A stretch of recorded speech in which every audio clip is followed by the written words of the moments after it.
Now you can do what you want to do. The non-Muslim sitting here, you can be whatever you want to be. You can follow whatever you want to follow. You can call yourself whatever you want to call yourself. But I say to you that you have a choice to govern your life. You have a choice to make the right choice or the wrong choice. You have a right to submit. You have a right to determine. You have a right to say that I'm willing to follow the conditions. You have a right to do that. Or you can just say, I'm rebellious. I don't care. I'm going to do whatever I want to do. I'm going to live my life and I'm going to have fun. I'll tell you what living your life and having fun is going to lead you to. Today, the people that seem like they're having the greatest time, having all the fun, is these entertainers. These bling-bling people. Like Britney Spears and like Destiny's Child. You sisters know who I'm talking about. These little bling-bling whores. Now, she wasn't a bling-bling whore when she started out. She was a little girl with blonde hair, hopping around and skipping around. She was, at that time, innocent. Her mother and father was letting her dance and sing, and, you know, she got on the radio and the TV, and she got some awards, and she was still a virgin at 13. But by 15, she was a prostitute. And now, she's 19. She's 20. And she had prostituted herself in about 19 different countries. 19 years old. Can you imagine a young girl started out innocent at 13 years old, and she is the hero. She is the model. She is the poster child for all of these women, and she's nothing but a bling-bling whore.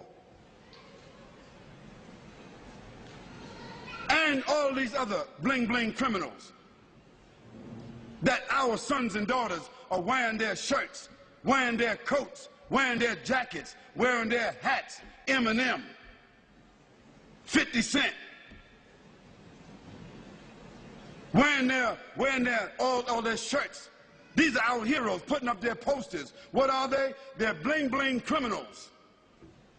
Dope sellers, fornicators, liars, stealers, cursing God, cursing their parents, killing people, selling drugs. And these become our heroes. These movie stars, they become movie stars. They become television stars. Hip-hop, they call them. New generation. Hip-hop.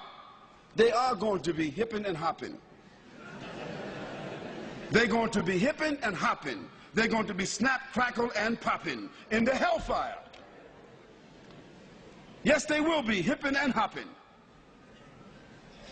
Because that is the final consequence for corruption. Allah subhanahu wa ta'ala said in the Quran, Hal jaza'ul ihsan illa al-ihsan. Is there any other reward for good other than good? If you don't do good, how do you think you're going to expect good? So as a result, Allah subhanahu wa ta'ala has shown us that all of these people who seem to be having fun, who have become the heroes, the television, the movie stars, the poster stars, the magazine stars, looking like they're all happy and proud and big homes and big money, so forth, they are the most miserable people. They die early. They are diseased. They live with despair. They wind up lonely and living in dark places. They are the most frustrated people, and when they die, they have no legacy whatsoever. Why? Because everything that the Creator told us not to do, when we do it, it winds up with disease. You name it. If the Creator told us not to drink alcohol, what is one of the greatest diseases in the world today? If the Creator told us not to use drugs, what is one of the greatest diseases in the world today? If the Creator told us not to fornicate, not to commit adultery, what is the greatest disease in the world today? Sexually transmitted diseases. If the Creator told us to be fair, don't take interest, what is the greatest source of stress in the world today? Debt. Everything the Creator said don't do, if you do it, because you have the will to do it, it ends up with disease. Everything the Creator said to do, if you do it, it winds up as a gift. It winds up as a refinement.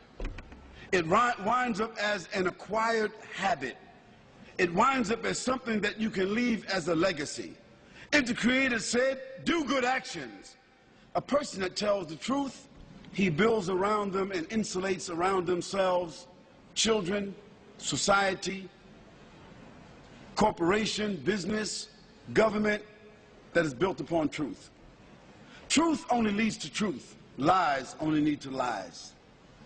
When the Creator said to us, perform worship, recognize, pay tribute, complete the terms, when you see that a person is driven by faith, when you see that a person's life falls within the parameters of faith, a person's conscience is driven by faith, when a person, it brings about honor, it brings about integrity, it brings about strength, support, reputation. Today, as a result of the fact that the Creator has said to us, respect each other, we have no more family values. And what has the loss of family values led to? Again, disease. So the non-Muslim sitting here, I'm saying to you that you have a personal responsibility. Your personal responsibility is to make the choice, to bear witness, to accept, to declare, to put yourself on a path where you recognize your Creator. And secondly, not only that you recognize your Creator, but that you're willing to make some kind of tribute towards your Creator by either praising or by following or adhering. And finally, you have a choice. You have a responsibility to not only accept and to recognize, but to conform. Conform means submit.